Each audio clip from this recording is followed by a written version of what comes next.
They thought it was just another walk home from school. But in broad daylight, Karen's spoiled son and his two friends cornered my 8-year-old daughter. They mocked her, pushed her, laughed in her face. And when she finally stood up for herself, Karen's son raised his bat and smashed it into her head. Let's start. The sound of children's laughter is supposed to be one of life's safest melodies. It drifts through quiet neighborhoods, bouncing off trimmed hedges and neat driveways, reminding parents that at least for a moment, everything is okay. That afternoon, my little girl's voice filled the air. Lily was only 8, full of energy, full of light. She had just left her friend's house, walking the short stretch of gravel road back home, her pigtails swaying with each step. It should have been an ordinary Tuesday, boring, predictable, uneventful. But that Tuesday wasn't wearing its usual gray clothes. That day it showed up in red, carrying fire. The laughter stopped. It wasn't a gentle fade. It was cut off, like someone had flipped a switch. The silence that followed wasn't empty. It was heavy, pressing down on everything. I was in the garage, tools scattered across the workbench, trying to fix a stubborn lawnmower. My wife, Sam, was inside, probably scrubbing the toaster again the way she always did. Her calm movements practiced from years in the Army. We both heard the shift. We both felt it. When I stepped into the sunlight, I saw Sam already moving down the road. She didn't rush, she never rushes. She just arrives, each stride filled with certainty. That's when I caught the first glimpse that would etch itself into my mind like a scar. My daughter was on the ground, face pressed into gravel, her small pink t-shirt dusted with dirt.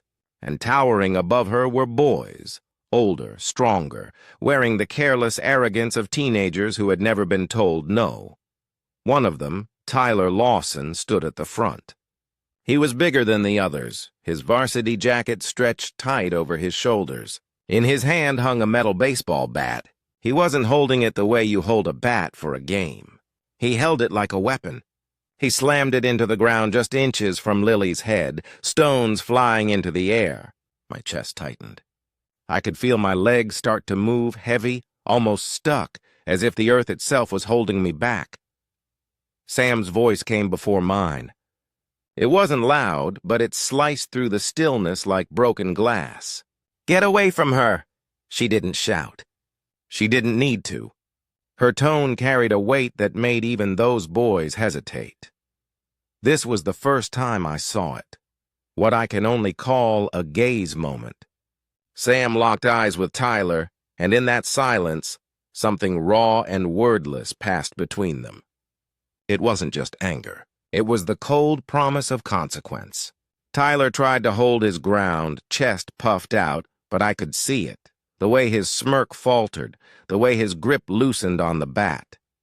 For a second, the boy looked smaller, like he suddenly realized he was standing in the wrong story. And yet, even as fear flickered in his eyes, he didn't drop the act. One of his friends whispered urgently, "Text your mom." Within moments, a white luxury SUV appeared, rolling up with the confidence of someone who believes they own the very ground their tires touch. The door swung open, and out stepped Karen Lawson, HOA president, Tyler's mother, and the woman who thought rules were weapons meant only for others. Her smile was perfect but empty, sharp enough to cut and cold enough to freeze. She didn't look at Lily with concern. She didn't even flinch at the bat lying on the gravel. Her expression wasn't horror. It was irritation, like we had just delayed her schedule. That was the moment I understood something deeper. Karen didn't live by the same rules the rest of us followed. To her, truth was just clay to be molded. "Boys will be boys," she said, her hand settling protectively on Tyler's shoulder. She was already rewriting the story, even as my daughter clung to Sam's leg, tears streaming down her cheeks, a raw scrape spreading across her face. Karen ignored it. She ignored all of it, as though my daughter's pain was nothing but background noise. There's a detail from that day I'll never forget, something small but powerful. When Sam knelt down, she brushed the gravel from Lily's cheek and found a single stone stuck to her skin, pressed into the scrape like it belonged there. Sam pulled it away gently and held it for a moment before dropping it to the ground. That stone became more than just debris. It was proof. It was memory. It was a symbol of the harm that had been done. Later, it would return in ways none of us expected. A reminder that the truth leaves marks you can't cover up with smooth words or polished smiles. I remember standing there, rage burning inside me, watching Karen shield her son as if he were the victim. It was like the world tilted sideways. The basic rules we all trusted, that children should be safe, that parents should protect, felt shattered. Instead, I saw a woman drawing a line in the dirt, daring us to cross it, building a wall around her son brick by brick while dismissing the blood and tears of an 8-year-old girl. In that moment, I caught Lily's eyes. They were red from crying. But beneath the tears was something else. It wasn't just pain. It was the quiet, confused question no child should ever have to carry. Why did this happen to me? That silent question cut deeper than the wound on her cheek. It was the gaze moment of my daughter, the kind of unspoken pain that lingers long after bruises fade. We carried Lily home that night, her small body wrapped in her favorite fuzzy blanket, a unicorn bandage pressed to her cheek. She sipped hot chocolate with extra marshmallows, the only comfort I knew how to give. Sam moved around her like a medic in the field, calm and precise, her hands steady even as her jaw clenched tight. But something had already shifted inside our home. The air felt heavier. The walls seemed closer. We knew this wasn't just about a boy and a bat anymore. It wasn't just about a fall on gravel. This was about power, about arrogance, about a mother who believed she could rewrite reality to fit her son's mistakes, and yet, buried in the fear and the anger, there was a spark. I saw it in Sam's steady hands as she tended to Lily. I felt it in my own chest under the weight of helpless rage. It was the earliest hint of something we didn't have words for yet, a rebirth waiting on the other side of loss. The kind of transformation you only discover when someone crosses the line and threatens the very heart of your family. That night, as the house finally grew quiet, I stared at Lily asleep on the couch, blanket pulled to her chin, cheeks streaked with dried tears. I realized this wasn't the end of something safe. It was the beginning of something dangerous. Karen had drawn her battle lines, but she had no idea who she was up against. She thought she could scare us into silence. She thought she could cover truth with lies, but she had just made the biggest mistake of her life. And that's where the real story begins. The weight of that night stayed with us long after Lily had drifted to sleep. The scrape on her cheek and the bruise forming at her temple were more than injuries. They were reminders of how fragile safety really was. Every time I walked past her room and heard the soft rhythm of her breathing, a knot tightened in my chest. I kept thinking about the way Karen had stood there, smiling coldly while dismissing everything. That expression wasn't just arrogance, it was a warning. She was telling us without words that she made the rules here, and that anyone who challenged her would pay the price. Sam didn't sleep that night. I heard her in the kitchen long after midnight, the soft clicks of her laptop keys echoing through the house. She wasn't just sitting with the memory, she was already moving, already planning. That's who she is. But I knew beneath her calm exterior something much deeper was stirring. She was a soldier again, not by choice, but because someone had threatened what she valued most. And me? I was caught in the storm of rage and helplessness, torn between wanting to fight and knowing Karen's kind of power wasn't the kind you could tackle head-on. The next morning, the house felt different. It was quieter, sharper, like the calm after a storm when you know the sky isn't finished with you yet. Lily tried to be brave.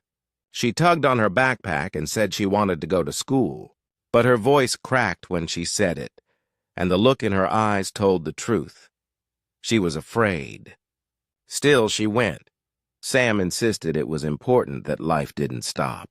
I watched her walk down the same gravel road, and I swear my legs almost gave out. That road wasn't just gravel anymore. It was a battlefield marked with fear. At school, everything unfolded the way Karen wanted. The nurse filed her report, the principal, Mr. Henderson, fumbled his words, and before long, Tyler Lawson's story became the official story. "She tripped," they said. "It was an accident." Karen appeared in the principal's office like she had been summoned by fate, her polished smile disarming everyone except us. She carried herself like royalty, glancing at the photos of her donations on the wall, reminding everyone with her presence alone how much power she held. The truth wasn't invited into that room.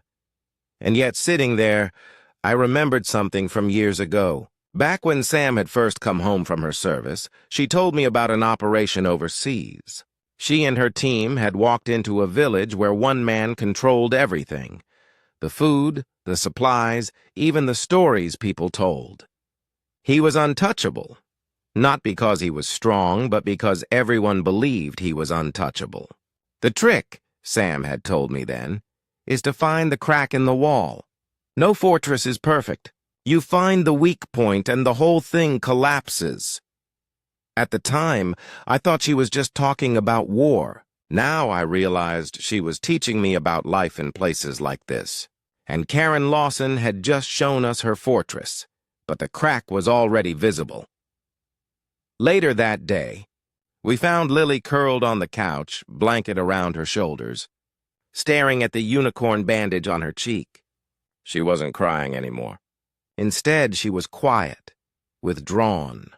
Her voice small when she whispered, "Why does he get to hurt me and not get in trouble?" That question hung in the air like a blade. It wasn't just about Tyler.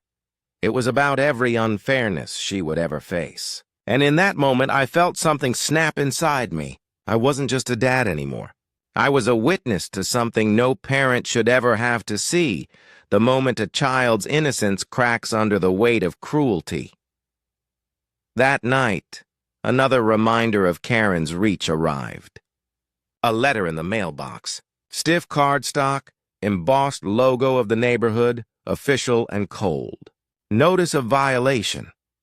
According to Karen, our lawn was in violation of Covenant 4.7b. The grass was 1/4 of an inch too long. Attached was a photograph, close-up, ridiculous. Someone had literally lain down on the ground to measure a single blade with a ruler. $100 fine for a blade of grass. It wasn't about the lawn. It was about control. Sam didn't curse. She didn't rant. She just took the letter, opened a folder on her laptop, and labeled it HOA.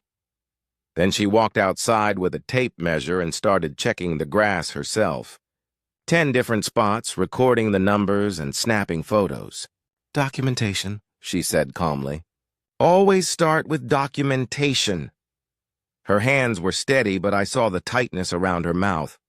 She wasn't just documenting a lawn. She was preparing for war. "Need to leave with you right now.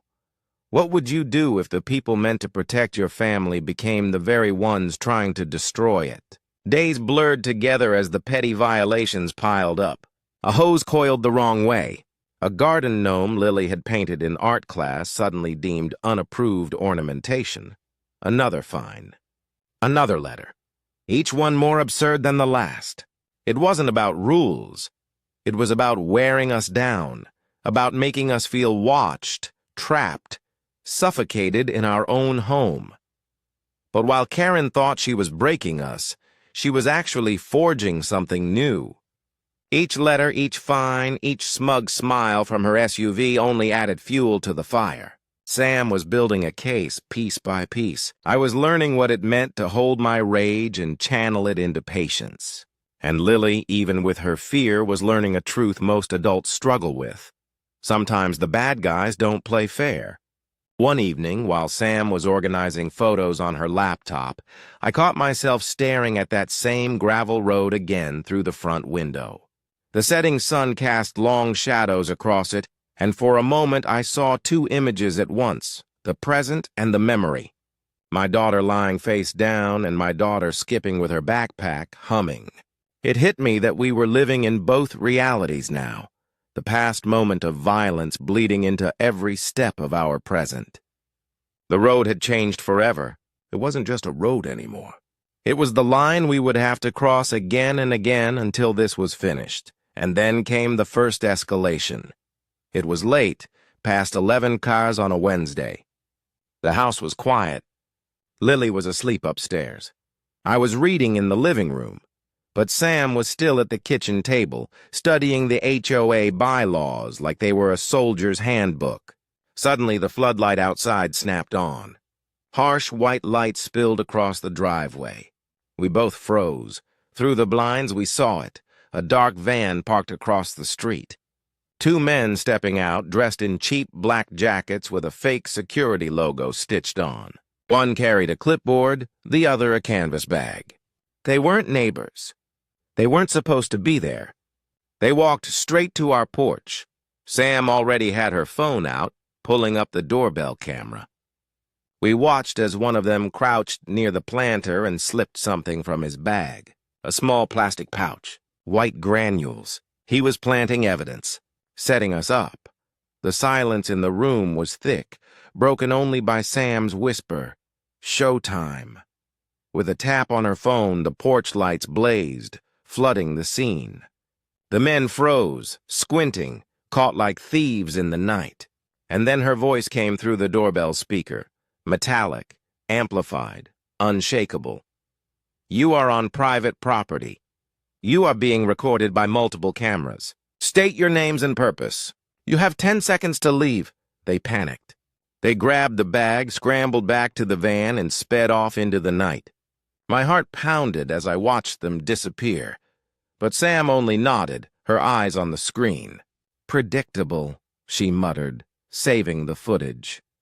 What kind of neighbor hires shadows to sneak onto your porch at midnight? And what does that say about the battles still to come? That night, as the adrenaline faded, I realized something chilling. Karen wasn't satisfied with letters and fines anymore. She was ready to frame us, to brand us as criminals. And if she was willing to go that far, there was no telling where this would end. Sam didn't look scared. If anything, she looked energized. She started mapping out our property, sketching cameras, angles, blind spots. She wasn't preparing for defense anymore. She was preparing to turn every move Karen made into evidence.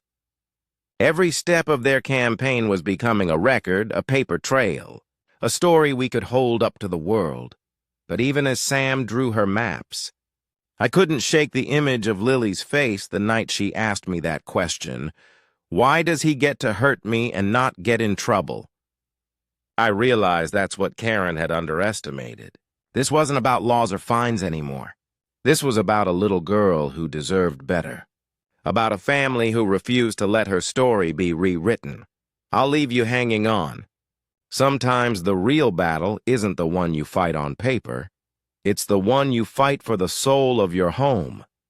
We thought we had seen the worst of it with the fines and the midnight intruders. But we were wrong. Because what came next wasn't just intimidation. It was a direct attack on the very ground we stood on. An attack that would force us to fight back in ways we never imagined. After the night the two men fled our porch, the house no longer felt like a home. It felt like a front line. Sam spent the next morning turning our kitchen into something that looked more like a command center. Laptops, wires, whiteboards, endless coffee. She was calm, efficient, and focused, but behind that focus I could see the strain. She wasn't just protecting us anymore. She was fighting to prove that truth still mattered in a place where power had twisted everything. For me, the breaking point came slowly, almost invisibly. It wasn't in the fines or even the staged midnight attack. It was when I looked at Lily one morning and saw how she avoided the window. My little girl, who used to love waving to neighbors walking by, now pulled the curtain shut and curled deeper into the couch. Fear had settled into her like an unwelcome guest. I felt sick, realizing that despite everything I did, changing locks, checking doors twice at night, I couldn't give her back that sense of safety. And that's when the guilt began to eat at me. I should have been the one who ran faster that first day. I should have been the one to shield her from Tyler's bat. But instead I froze. Sam moved first, as she always does. That memory looped in my mind over and over, a private punishment I couldn't turn off. Sam must have seen the weight pressing on me, though she never said it out loud. One night, while she was cataloging footage, she looked up and simply said, "You were there. She knows you were there. Don't let guilt tell you otherwise." But her words didn't silence the voice in my head that whispered, "You failed her." It was around this time that another character stepped quietly into the storm. Bill, our neighbor, a retired Marine who spent most days in his workshop, knocked on our door. He didn't come with speeches or promises.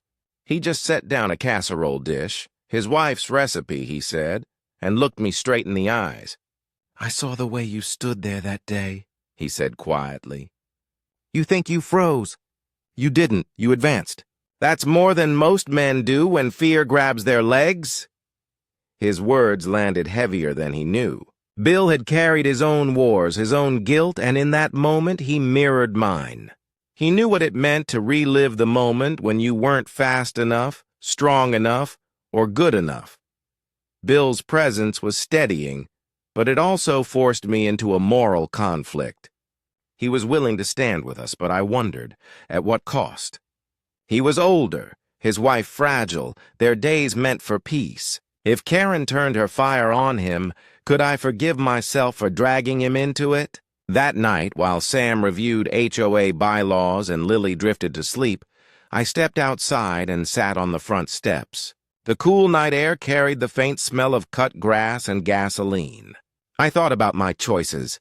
Stay quiet and protect my family from further harm, or fight and risk dragging others down with us? Neither felt right. Neither felt safe. If you were in my shoes, would you stay silent to keep your child safe, or speak out knowing the storm might swallow you whole?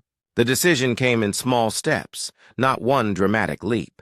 First, we started talking quietly to neighbors, those who had their own scars from Karen's rule. Claire, the teacher across the street, joined us reluctantly at first. She told us stories of how Karen's influence seeped into the school too. Funds redirected, parents silenced, favoritism shown only to the kids who carried Karen's approval. Claire's voice shook with anger as she spoke, but so did her hands. She was terrified of what standing against Karen might mean for her job, her children. Her fear mirrored mine, but in a different key. And it hit me. Fear was Karen's greatest weapon. Together, we began collecting stories. Not just ours, but others. An elderly couple fined for a bird feeder, a young family harassed for a playset in their backyard. Each story was another piece of evidence, another crack in Karen's carefully polished facade. Sam called it building a file.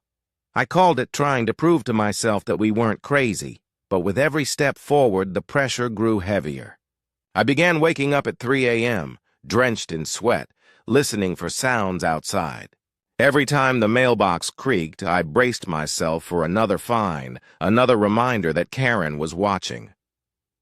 My breaking point wasn't a single explosion. It was a slow bleed of sleepless nights, guilty thoughts, and the weight of trying to be stronger than I felt. Sam carried herself like stone, but even she cracked in small human ways. One night, after Lily finally drifted off, I found her standing in the kitchen holding that same gravel stone she had picked from Lily's wound. She kept it in a small jar now, sitting on the counter. She stared at it in silence, her jaw clenched, her shoulders rigid. "This," she whispered, almost to herself, "is why I won't stop." In that moment, the stone wasn't just a symbol of pain. It was fuel. It was the wound turned into resolve. Still, doubt lived between us. Some nights we argued quietly, voices low so Lily couldn't hear. I accused her of pushing too far, of risking too much. She accused me of being afraid to finish what we started. Both of us were right.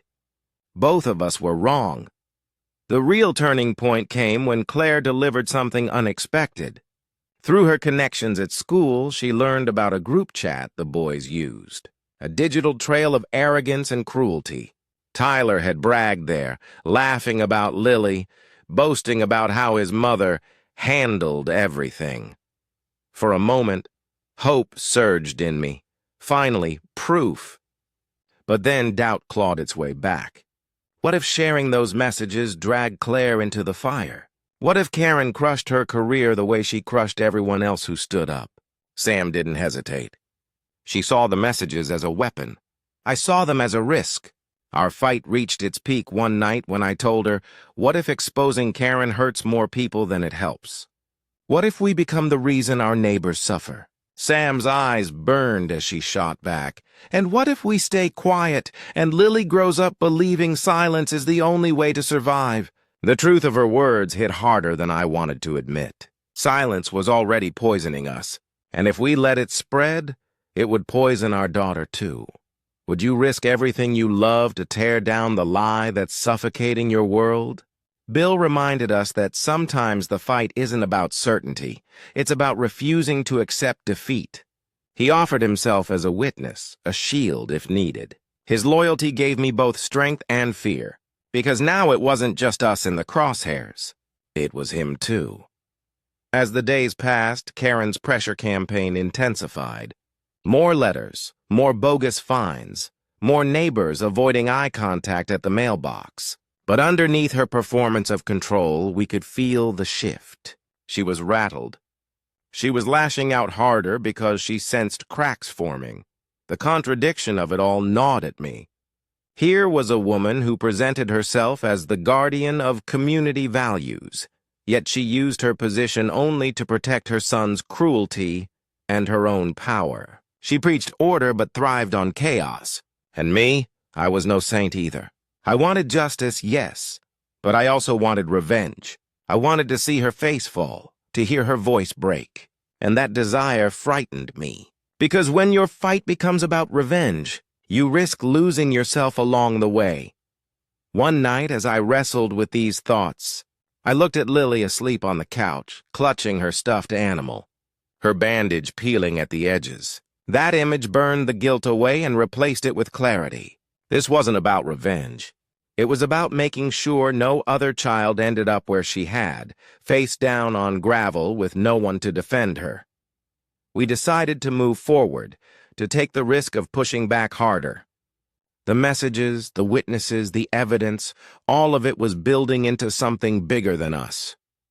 But deep inside, I couldn't shake the feeling that Karen wasn't done escalating either, and I was right. One Friday evening, just as the sun dipped behind the rooftops and the neighborhood settled into quiet, the sound of tires crunched on our driveway. I opened the blinds and froze. Karen's pristine white SUV sat there, its headlights off, but the engine running.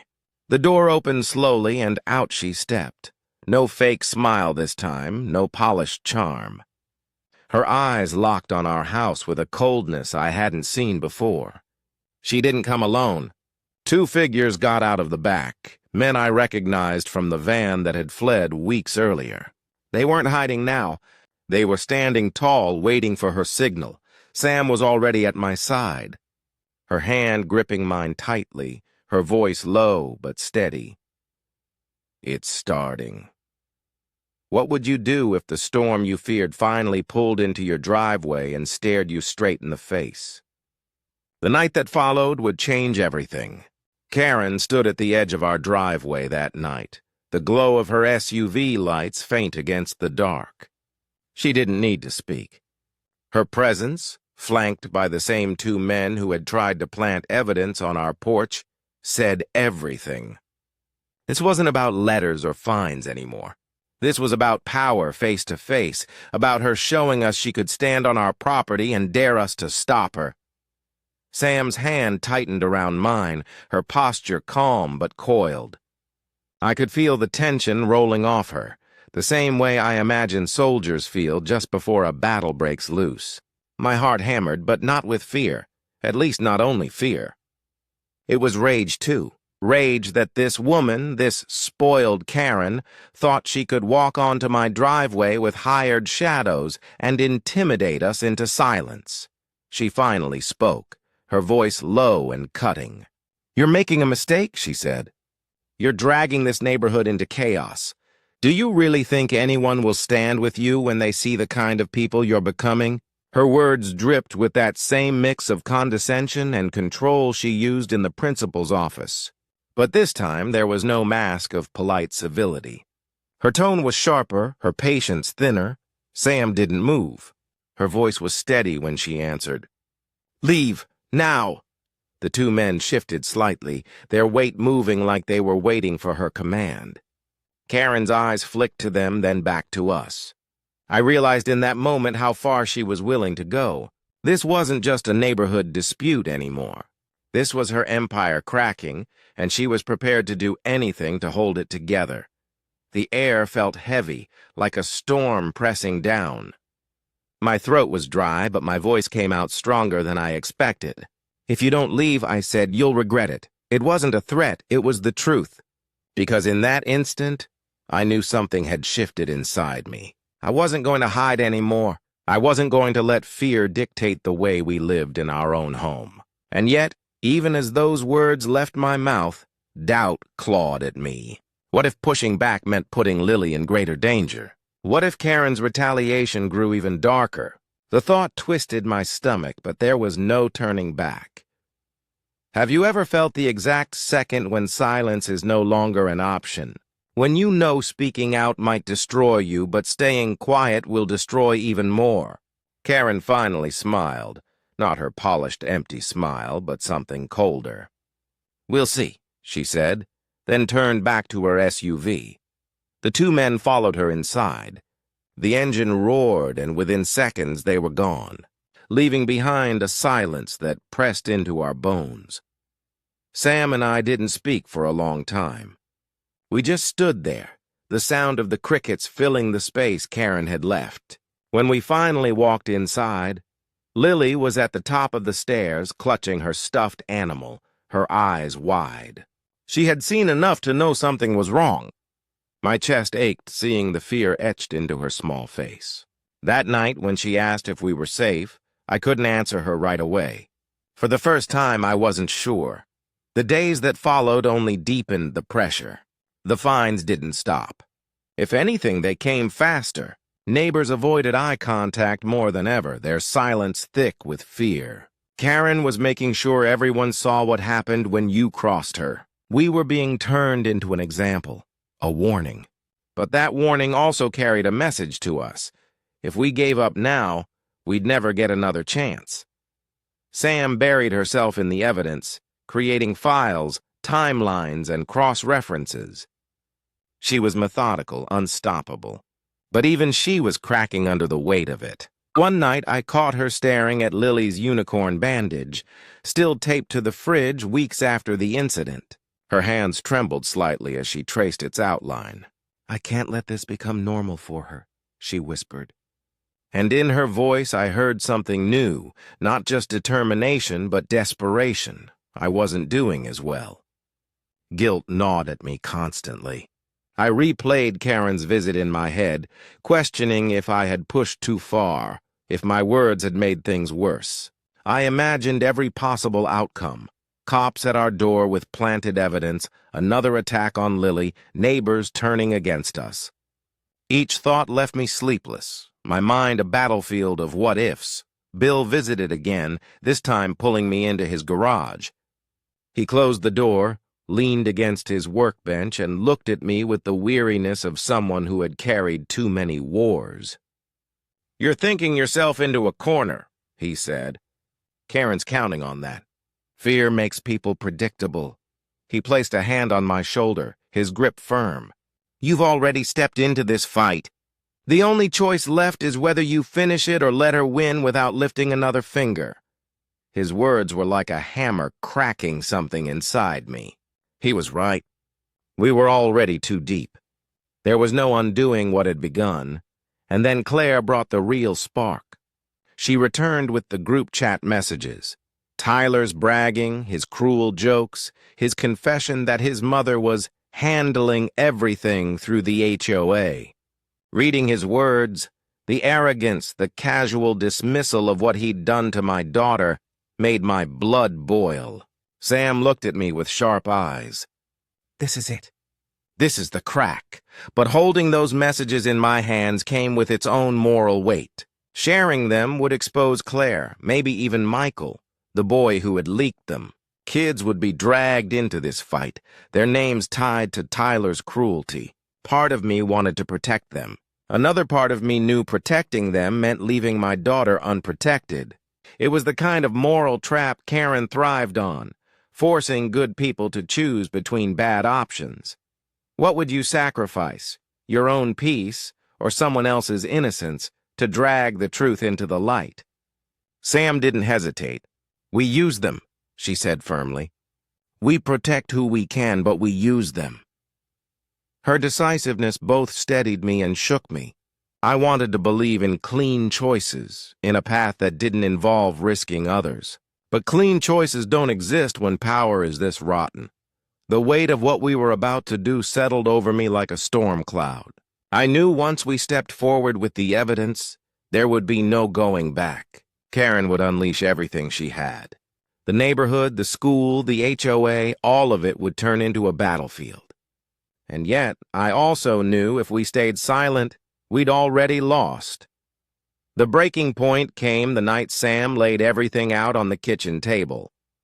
The photos, the fines, the video footage, the chat messages. She looked at me and said, "We take this to the people. Not just the board. Everyone." Her plan was bold, reckless, and exactly what Karen would never expect. We wouldn't sneak in quietly with our evidence. We would drag the truth into the light where everyone had to see it. I stared at the table, at the mountain of proof we'd built. My hand shook as I realized the choice before me. There was no more waiting, no more hoping things would settle down. This was the moment to decide whether we'd fight or fold. My voice was barely above a whisper when I finally said, "Let's do it." Sam's eyes softened for a brief second, then hardened again with resolve. That was it. The decision was made. From that night forward, everything accelerated. Sam began preparing a presentation that would dismantle Karen's empire piece by piece. I worked alongside her, sorting files, highlighting dates, building a narrative no one could ignore. Bill and Claire quietly spread word to neighbors we trusted, asking them to come to the next HOA meeting. It felt like gathering an army in the shadows, each small act pulling us closer to the confrontation we couldn't avoid. But as the day of the meeting drew near, the pressure grew unbearable. Karen seemed to sense what was coming. Her SUV drove past our house more often, her gaze lingering, her smile tighter. Another round of fines hit us, more absurd than ever. A crooked garden hose, a mailbox flag too faded. It was harassment turned up to a scream. The night before the meeting, I sat alone in the living room staring at Lily asleep on the couch. I thought about the gravel road, about the stone Sam had kept, about the messages Tyler had sent. My chest felt crushed under the weight of everything. This wasn't just a neighborhood dispute anymore. It was a war for our dignity, for our daughter's future, for the very idea that truth still mattered. And we were one step away from burning every bridge behind us. What if tomorrow is the moment that decides everything? The moment you either reclaim your life or lose it forever? The meeting was set. The evidence was ready. The neighbors were coming. And Karen Lawson had no idea that the empire she built out of fear and lies was about to be dragged into the light. But if she had nothing left to lose, what would she do to stop us? The night before the HOA meeting, our house felt like a bunker. Sam barely slept, her eyes fixed on charts, dates, and photos scattered across the table. I drifted in and out of restless dozing, but every time I woke, I saw the glow of her laptop, her pen scratching notes on yellow pads. She wasn't just preparing evidence. She was preparing for war. The files on our table weren't just paper, they were weapons, sharpened and waiting. The next morning, the air itself felt heavier. Even Lily noticed it. She sat at the kitchen table, staring at her cereal, her spoon unmoving. I tried to cheer her up with a smile, but her small voice cut through me. "Is it going to be okay today?" I didn't answer right away. I just reached over, touched her hand, and said, "We're going to make it right." Inside, I wasn't sure what right even meant anymore. By the time the evening sun dipped low, cars were already pulling into the lot of the community center. Normally, HOA meetings were ghost towns, attended by Karen, her allies, and a handful of neighbors too bored to stay home. But this time, the lot was overflowing. Word had spread. The air buzzed with tension, like everyone could sense something was about to break. Karen was already at the front, dressed in crisp white, her hair immaculate, her voice sugar-coated as she chatted with her allies. She looked more like a politician than a neighbor, waving at people, pretending nothing was wrong. But I saw the stiffness in her smile. She knew something was coming, even if she didn't know exactly what. When the meeting began, she moved through her agenda as if nothing was different. Property values, landscaping updates, budget numbers. The usual hollow theater. But when Sam rose from her seat, the room fell silent. Sam walked to the front with the calmness of someone who had already made peace with the consequences. She opened her laptop, connected it to the projector, and said, "I have something to share." The first slide appeared, Lily's scraped face, the mark on her cheek still raw. Gasps rippled through the room. Karen froze for just a second, then forced a laugh. "This is completely inappropriate," she said. "Personal issues don't belong at community meetings." But Sam's voice cut her off, steady and sharp.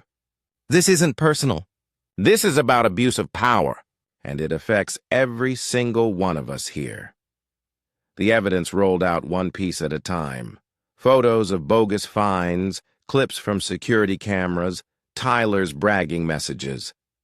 Each slide landed like a blow. Murmurs spread, neighbors shifting uncomfortably, their eyes darting between Karen and the screen. For the first time, the mask of control on her face began to crack. And then came the twist. George Peterson, the quiet treasurer who had always sat silently at Karen's side, suddenly stood up. His voice trembled, but it carried through the room. "She's been lying to all of you," he said. "The ledgers, the contracts, they're fake. I've seen the real numbers. And I can't keep covering for her anymore." Gasps filled the air. Karen whipped around, her face white with shock. "George, sit down," she snapped. But he didn't. He reached into his bag, pulled out a slim black binder, and placed it on the table. "The real books," he said, his voice firmer now. "Every dollar she's stolen, every contract she's rigged, it's all here." The room erupted into noise, neighbors whispering, some shouting. Karen's allies looked shaken, unsure where to stand. Sam's eyes locked on mine, and I knew she hadn't expected this either. This wasn't part of her careful plan. It was bigger, riskier, and suddenly far more dangerous. Karen's fury was immediate. She slammed her gavel on the table. "This is slander," she screamed. "You'll all regret this." But her voice shook in a way I'd never heard before. The Queen of Control was losing her grip. Have you ever watched someone's empire crack in real time, knowing the truth was stronger than all their lies? But the reversal wasn't finished. As the room buzzed, one of the men we thought was on our side, Bill, our neighbor, the Marine who had stood by us, shifted uncomfortably. Then he cleared his throat. "I think we need to be careful here," he said loudly. His voice carried authority, and the room hushed. Evidence is one thing, but turning neighbors against each other like this, it could tear this place apart. The words cut deeper than I expected. My chest tightened. Bill, the man who had told me fear made people predictable, the man who had promised to be our witness, was pulling back. In front of everyone, Karen seized on it instantly. "Exactly," she said, pointing toward him. "This family is trying to divide us. They're twisting everything to make me look like a villain. We can't let one angry household poison our community." The room tilted. The certainty I'd felt just minutes earlier began to waver. Doubt rippled through the crowd. Neighbors who had gasped in sympathy now looked uncertain, shifting in their chairs, whispering to each other. The betrayal stung like fire. Bill wasn't our enemy, but his hesitation was enough to give Karen a lifeline. Sam's eyes hardened. She leaned closer to the microphone. "The only thing tearing this place apart is corruption," she said firmly. "We have the proof. You've all seen it. You know what's been happening. The question is whether you'll look away or whether you'll face it." Karen tried to respond, but before she could, George spoke again, louder this time. "She's been stealing from us for years." He opened the binder, flipping to a page filled with numbers and signatures. "These are her transfers, money funneled to her accounts, hidden under fake expenses. We're all paying for her vacations, her shopping, her power." Karen's face flushed red. "That's enough!" she shouted. But her voice cracked, and I saw the fear flash in her eyes, and then, like a strike of lightning, the final twist landed. Tyler Lawson, sitting in the front row, suddenly stood up. He wasn't smug now. He wasn't arrogant. He looked pale, shaken. "It's true," he blurted out. His voice was shaky but loud enough for everyone to hear. "I bragged about it online. Mom told me not to worry, that she'd handle everything. She said nobody could touch us." The room fell silent. Absolute stunned silence. Karen turned on her son, her face twisted with rage. "Sit down!" she screamed. But it was too late. The words were out and everyone had heard them. What happens when the very person you're protecting becomes the one to shatter your defense? I watched the faces in the crowd shift in real time, from doubt to shock to anger. The people who had once bowed to Karen's power now stared at her with something different. Betrayal, disgust, fear of what they had allowed to happen under her rule. But even as the tide turned, uncertainty pressed in. Karen wasn't the type to crumble quietly. Her voice rose again, shrill, desperate. "You're all fools. This family has manipulated you, tricked you. They'll destroy everything we've built." She slammed her fist on the table, eyes blazing, teeth clenched. She was cornered, and a cornered enemy is always the most dangerous. And in that moment, I realized the stakes had shifted again. This wasn't just about us proving her guilt. This was about survival. If she was willing to send men to our porch in the middle of the night, what would she do now that her empire was truly collapsing? Sam closed the laptop and stood taller, her eyes scanning the room. "This isn't over yet," she said quietly to me, though her voice carried a weight that felt larger than both of us.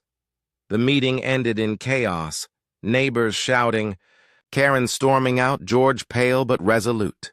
Tyler dragged behind his mother's furious grip. Bill avoided my eyes as he left, his face unreadable.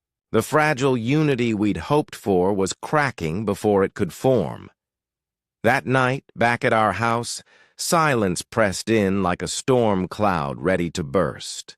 Lily slept upstairs, clutching her stuffed toy, unaware of the explosion that had just shaken our neighborhood. Sam paced the kitchen, her fists clenched, her eyes still burning. "She won't stop," she said. "Not after tonight." She's desperate now. "And desperate people are dangerous." I didn't answer. I couldn't. My thoughts spun in circles. George's confession, Tyler's outburst, Bill's hesitation. Everything we thought we knew about allies and enemies had shifted. The ground beneath us wasn't steady anymore. Have you ever felt victory slip through your hands even as the truth finally came out, leaving you more vulnerable than before? We had exposed Karen. We had cracked her mask. But in the process, we had also lit a fire that couldn't be controlled. And somewhere deep in my gut, I knew the darkest moment was still ahead. The night after the HOA meeting felt like the air itself was waiting to break. Sam paced in the kitchen with her arms crossed tight, her face hard and unreadable. I sat at the table, staring at the binder George had handed over, the numbers and signatures glowing under the kitchen light. Tyler's words echoed in my ears, his shaky voice admitting the truth about his mother. That should have been the end of it. That should have been enough, but I knew it wasn't. Karen wasn't the type to collapse quietly. She was the type who burned everything down on her way out. By midnight, I couldn't sit still anymore. I walked through the house, checking every lock, every window, every creak in the floor. Lily stirred upstairs in her bed, clutching her stuffed unicorn tight. She didn't know how close to the fire we were, and I wanted to keep it that way. But in my heart, I knew this wouldn't end without one last explosion. The next day, everything seemed too quiet. Neighbors avoided our eyes when we stepped outside. Some looked ashamed, some looked afraid, and a few looked angry, like we had brought the chaos instead of Karen. Bill hadn't spoken to me since the meeting. The memory of his hesitation still burned, but it didn't matter anymore. What mattered was that Karen had been exposed, her lies dragged into the light. Now we just had to survive what came next. It didn't take long. That evening, as the sun dipped low, the sound of tires crunching on gravel made my heart stop. Her SUV again, pulling into our driveway like it belonged there. She stepped out, her face pale but her eyes blazing with fury. And this time she didn't come alone. She brought the two men again, shadows she had used before. Only now they weren't sneaking.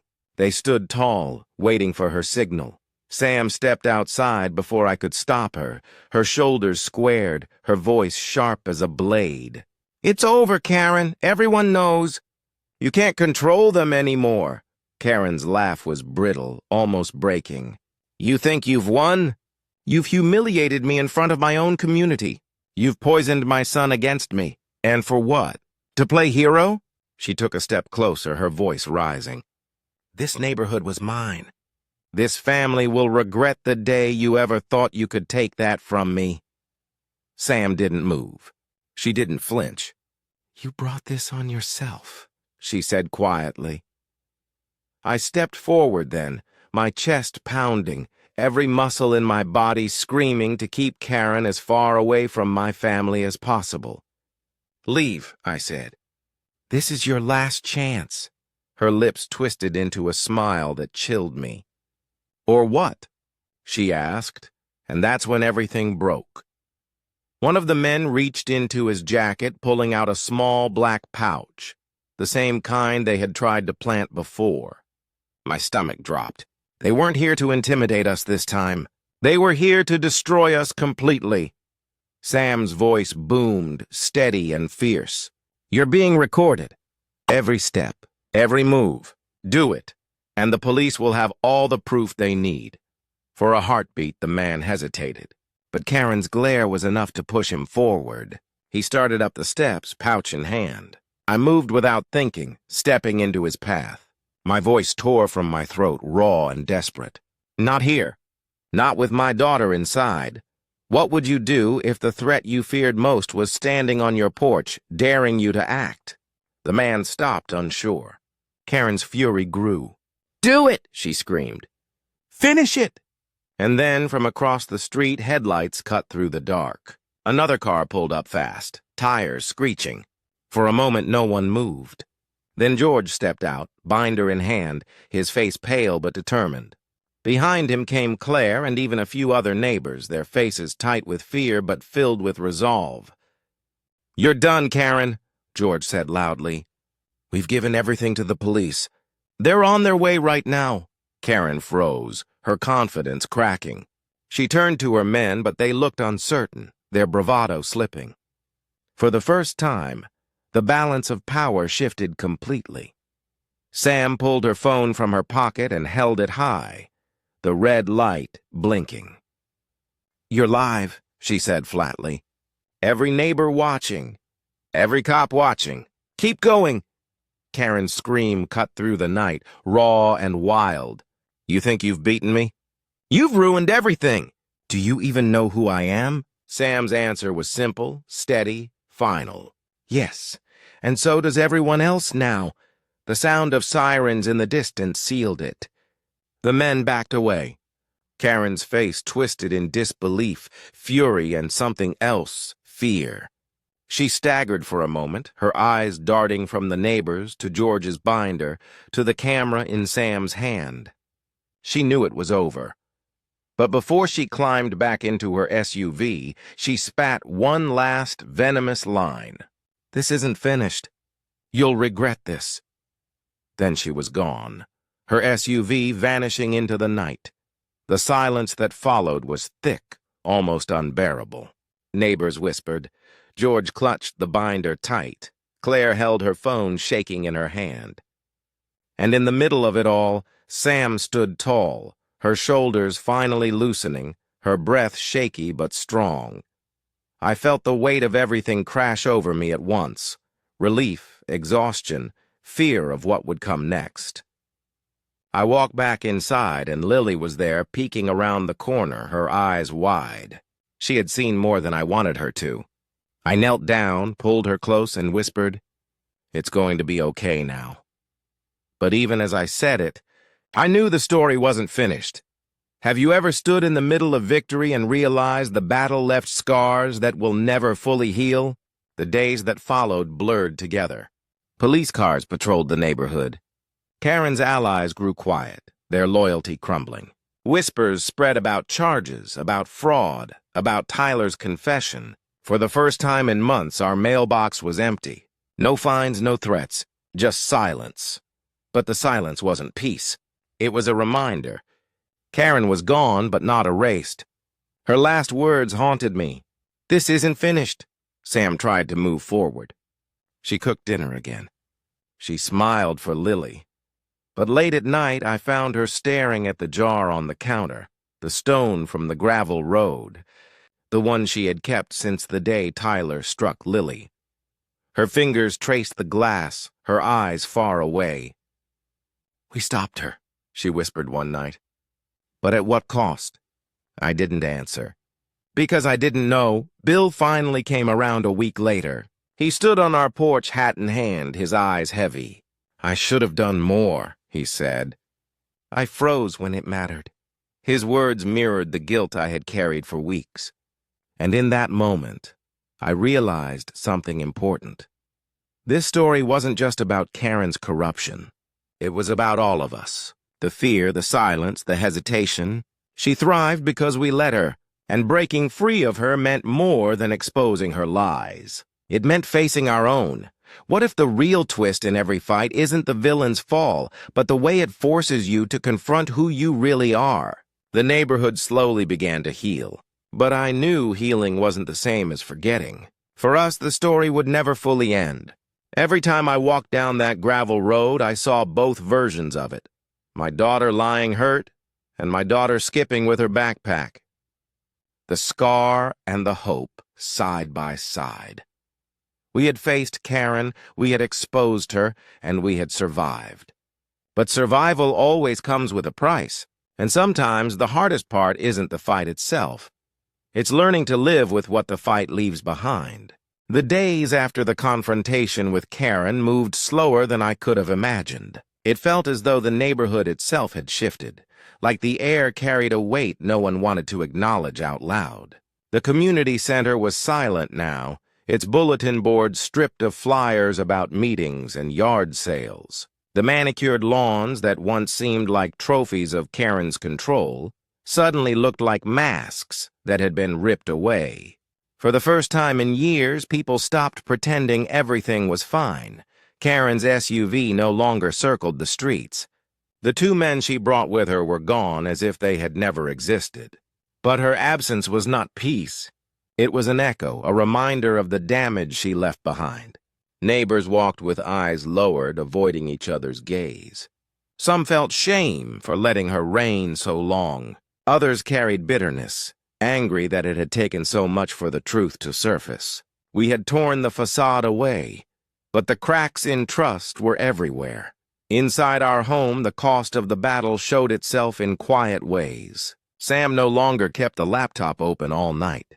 The folders, the charts, the evidence, all of it was packed into a box and slid under the bed. But she carried herself differently now. She moved slower in the mornings, her shoulders no longer squared like armor. She had won the fight, but victory left her hollow. I saw it most clearly when she looked at Lily. Our daughter's laughter had returned in small bursts, on the swings, in the backyard, in the safety of her room. But Sam's eyes always flicked to the scar at her temple, to the place where everything had started. She couldn't stop looking for the wound even when Lily was smiling. That was the cost for her, a constant reminder that she hadn't protected our child soon enough. For me, the guilt shifted too. At first, I had carried the weight of inaction, convinced I had failed in those first terrible seconds on the gravel road. But over time, the guilt changed shape. Now I carried the memory of the look in Karen's eyes when the sirens came, the mixture of rage and fear, the realization that her power had slipped away. I carried the memory of Bill's hesitation at the meeting, and the way his words had almost undone us. I carried the understanding that none of us were as brave as we wanted to be, not all the time. And maybe that was the truth. Courage doesn't come clean. It comes cracked, jagged, carrying guilt with it. Bill came over one evening weeks later holding a six-pack of beer. He didn't apologize again, not directly. He just sat with me on the porch while the sun set over the rooftops. After a while, he said, "Fear makes cowards out of all of us. But showing up again, that's how you fight it." I didn't answer. I just nodded. We sat in silence, watching the streetlights blink on one by one, neither of us needing to say more. George's role in all of this wasn't forgotten. The binder he had carried into the meeting became the cornerstone of the investigation. Rumors swirled about charges, about frozen accounts, about Karen's empire unraveling faster than anyone could imagine. But George himself vanished from the neighborhood, his house sold within a month. Some said he left out of guilt. Others said he feared what Karen might do if she ever came back. I only knew that when I passed his empty house, I felt the ghost of a man who had chosen truth too late, but still chosen it. Claire remained. She was quieter now, more careful with her words. The school carried whispers of her involvement, and she walked a thin line between courage and risk. But sometimes I saw her wave to Lily across the street, her smile small but steady. For her, survival meant staying in the gray space, neither hero nor traitor, just human, trying to keep her life intact while still protecting the children she taught every day. As for Karen, she disappeared. Some said she had fled town. Others swore they saw her in the city, trying to start fresh, trying to spin her story a different way. But her shadow lingered here. People whispered her name at mailboxes, at backyard fences, in hushed tones when they thought no one could hear. She was gone, but she was also everywhere. A reminder of how power can corrupt and how silence can let it grow. One evening, long after the dust had settled, I found Sam in the kitchen with the jar. The stone from the gravel road sat inside, the same one she had picked from Lily's skin. She turned it slowly in her hand, her eyes lost somewhere between grief and relief. I asked if she wanted to throw it away. She shook her head. "No, this isn't just what hurt her. It's what changed us." She set the jar back on the counter, not as a wound, but as a marker. The stone had become both the beginning and the reminder of everything we endured. Lily asked me a question one night as I tucked her into bed. Her voice was soft, almost a whisper. "Daddy, is Karen gone forever?" I wanted to say yes. I wanted to promise her safety in a way that would erase every shadow. But I couldn't. Instead, I brushed her hair back, kissed her forehead, and said, She can't hurt us anymore. It was the closest to truth I could give. Time did what time always does. The days turned to weeks, the weeks to months. The neighborhood shifted. New families moved in. The HOA meetings grew quieter, the rules less strict, the threats gone.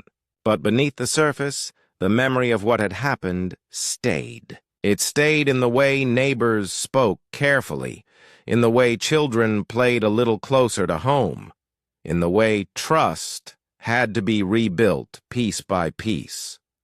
The cost of it all was written on us. Sam carried it in her silence, in the way she watched over Lily as if expecting another storm. I carried it in my sleepless nights, in the way I replayed every choice, every hesitation. Bill carried it in the way he lingered on our porch, trying to make up for what he couldn't do then. And Lily carried it in the faint scar on her temple, a mark she would never lose, though one day she might forget how it got there. We survived. But survival doesn't come clean.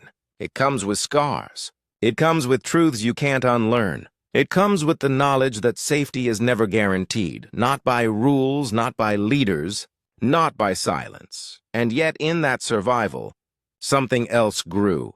Strength, unity, the courage to speak even when your voice shakes. The understanding that standing up doesn't always feel like winning, but it matters anyway. One night, months later, I stood at the edge of that same gravel road where it all began. The sun had set and the street was quiet. I bent down, picked up a small stone, and turned it over in my hand. It looked so ordinary, just a piece of gravel no different from thousands of others. But I knew better. I knew how much pain and change a single stone could carry. I slipped it into my pocket, not as a burden, but as a reminder.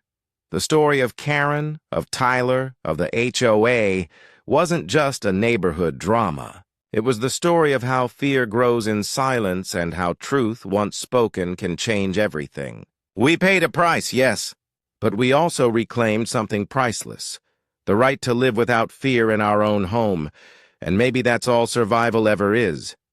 Not the absence of scars, but the strength to live with them. If you've followed this story to the end, ask yourself, what would you do if it happened on your street? Would you stay silent, or would you fight for the truth no matter the cost? I want to hear your thoughts. Share your story in the comments below. Tell me if you've seen something like this, or if you've faced your own battles with power and silence. Don't forget to subscribe for more HOA Truth Tales, because stories like this aren't rare, they're just rarely told. And by sharing them, by speaking them out loud, we make sure silence never wins again. And I'll leave you with this final image. A quiet gravel road under a fading sunset, a child's laughter faint in the distance, and a single stone resting in a jar on the counter, proof that even the smallest things can carry the weight of an entire war.